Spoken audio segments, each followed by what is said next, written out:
पाहूया पुढची बातमी।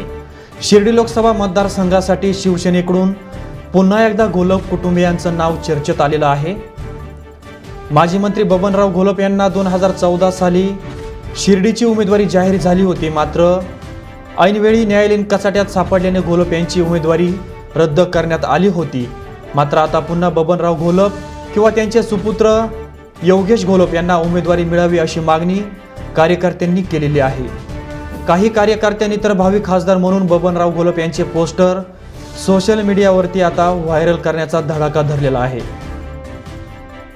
शिर्डी लोकसभा मतदारसंघासाठी आता सेनेचे उमेदवार सदाशिव लोखंडे की बबनराव घोलप अशी आता नावाची जोरदार चर्चा सुरू आहे।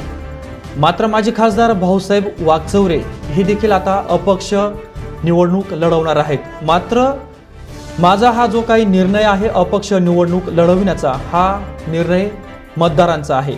त्यांनी देखील त्यांची प्रतिक्रिया दिलेली आहे, पाहूया। काही ठिकाणी कोणत्याही पक्षाचं तिकीट घ्या पण तुम्ही उभे राहा अशा प्रकारची देखील सूचना जनता करते आहे।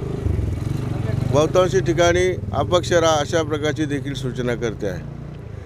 खरं म्हणजे ही निवडणूक मी जनतेच्या खांद्यावर आता ठेवलेली आहे, या मतदारसंघातील कार्यकर्त्यांच्या खांद्यावर ठेवलेलं आहे। जनता कार्यकर्ते ज्या पद्धतीनं सांगतील त्या पद्धतीनं पुढची भविष्यामध्ये वाटचाल करण्याचा प्रयत्न राहील। हा जनमताचा कानोसा खरं म्हणजे मागच्या 2014च्या निवडणुकीमध्ये मी जो निर्णय घेतला तो काही अंशानं जनमताचा कानोसा न घेता केलेला निर्णय होता।